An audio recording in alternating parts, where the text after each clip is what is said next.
Assalamualaikum warahmatullahi wabarakatuh. Selamat siang kepada Bapak Ahmad Nur Abadi, selaku dosen pengampu mata kuliah Manajemen Kurikulum dan Pembelajaran, serta teman-teman yang berbahagia. Kami dari kelompok 12 akan mempresentasikan hasil kerja kelompok kami terkait tentang evaluasi penerapan manajemen kurikulum. Next.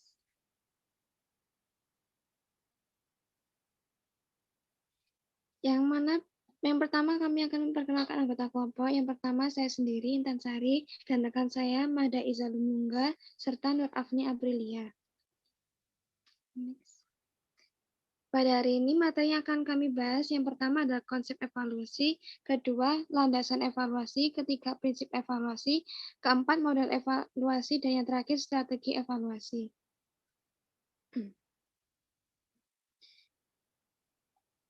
Materi yang pertama adalah konsep evaluasi. Konsep evaluasi dibagi menjadi 3, yaitu proses, pemberian nilai, dan pemberian arti.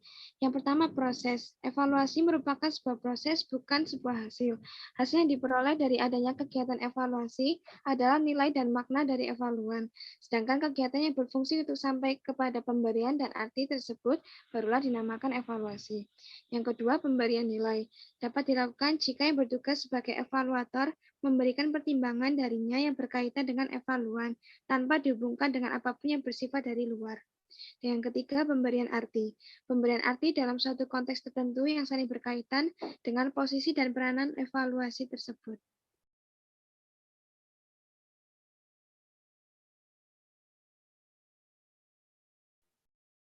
Selanjutnya yaitu landasan evaluasi. Berdasarkan pendapat dari Rossi dan Freeman tahun 1985, Scriven tahun 1991, dan Hasan tahun 2014, jenis akuntabilitas sebagai landasan evaluasi kurikulum dibagi menjadi 5, yaitu yang pertama akuntabilitas legal. Akuntabilitas legal berkaitan dengan kegiatan pengembangan kurikulum yang secara hukum dapat dipertanggungjawabkan. Yang kedua, akuntabilitas akademik berkaitan dengan pertanyaan mendasar yang dikemukakan dalam akuntabilitas akademik adalah apakah filosofi, teori, prinsip, dan prosedur yang digunakan dalam pengembangan kurikulum dapat dipertanggungjawabkan secara akademik. Yang ketiga, akuntabilitas finansial adalah akuntabilitas yang dianggap sebagai cikal bakal lahirnya konsep akuntabilitas. Secara mendasar, akuntabilitas finansial berkenaan dengan pertanggungjawaban keuangan yang diperoleh untuk mengembangkan suatu kurikulum. Selanjutnya yaitu akuntabilitas pemberian jasa yang meliputi pemberian jasa pendidikan kepada kelompok masyarakat yang seharusnya mendapatkan pelayanan tersebut. Dan yang terakhir yaitu akuntabilitas dampak. Kurikulum harus memperlihatkan hasilnya dalam bentuk dampak pada masyarakat dan pada kualitas lulusan. Selanjutnya, prinsip evaluasi. Prinsip evaluasi ini dibagi menjadi 6. Yang pertama, memiliki satu tujuan tertentu. Artinya, semua program dalam evaluasi kurikulum memiliki arah dalam mencapai tujuan yang telah ditentukan secara jelas, rinci, dan spesifik. Yang kedua, bersifat objektif, memiliki makna berlandasan pada keadaan yang sebenarnya terjadi, bersumber dari data yang nyata dan akurat atau fakta. Yang ketiga, bersifat komprehensif, yaitu menyatukan semua dimensi yang ada dalam suatu ruang lingkup kurikulum. Yang keempat, kooperatif dan tanggung jawab dalam perencanaan, pelaksanaan kegiatan evaluasi dan keberhasilan suatu program evaluasi kurikulum adalah tanggung jawab bersama dari pihak-pihak yang terlibat dalam proses pendidikan, seperti guru, kepala sekolah, orang tua, dan siswa itu sendiri. Yang kelima yaitu efisien, terutama dalam estimasi waktu, biaya, tenaga, dan peralatan yang dibutuhkan sebagai unsur penunjang. Dan yang keenam terakhir yaitu berkesinambung. Hal ini harus diperhatikan karena merupakan tuntutan dari dalam dan dari luar sistem sekolah yang meminta diadakannya perbaikan kurikulum. Baik, yang kemudian adalah model evaluasi. manajemen kurikulum. Model evaluasi manajemen mengikuti perkembangan kurikulum. Saat ini dikenal dua kelompok model evaluasi kurikulum, yaitu model kuantitatif dan model kualitatif. Yang pertama, model evaluasi kuantitatif menekankan metodologi kuantitatif dan penggunaan tes. Fokus dari model kuantitatif adalah dimensi kurikulum sebagai hasil belajar.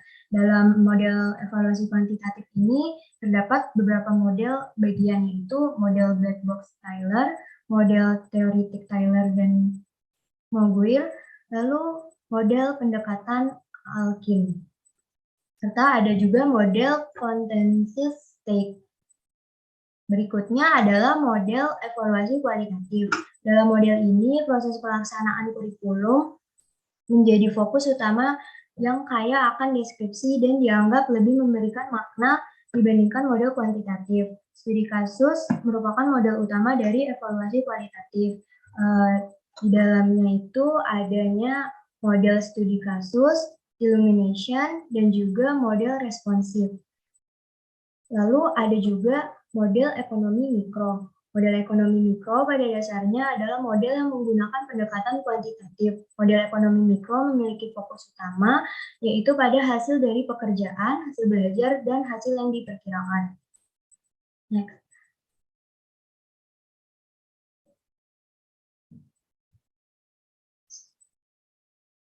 Kemudian, strategi evaluasi. Adapun dalam pelaksanaan strategi manajemen kurikulum terdapat beberapa bagian, yaitu yang pertama, strategi berdasarkan sistem pendekatan manajemen kurikulum pada fokus sistem pendekatan manajemen kurikulum.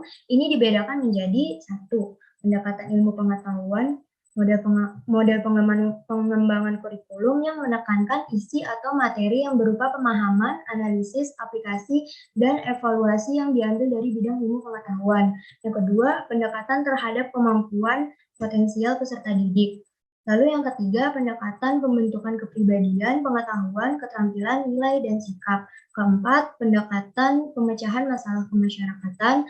Yang kelima, pendekatan kompetensi sebagai model peningkatan manajemen kurikulum. Lalu strategi kedua yaitu strategi berdasarkan pendekatan kompetensi manajemen kurikulum. Yang pertama, di dalamnya ada perencanaan dan evaluasi program sekolah. Yang kedua, pengembangan kurikulum berbasis kompetensi. Yang ketiga, pengembangan pembelajaran. Yang keempat, pengelolaan ketenagaan. Yang kelima, pengelolaan sarana dan sumber belajar. Yang keenam, pelayanan siswa. Yang ketujuh, hubungan sekolah dengan masyarakat. Yang kedelapan, pengelolaan keuangan. Dan yang kesembilan adalah penciptaan iklim sekolah.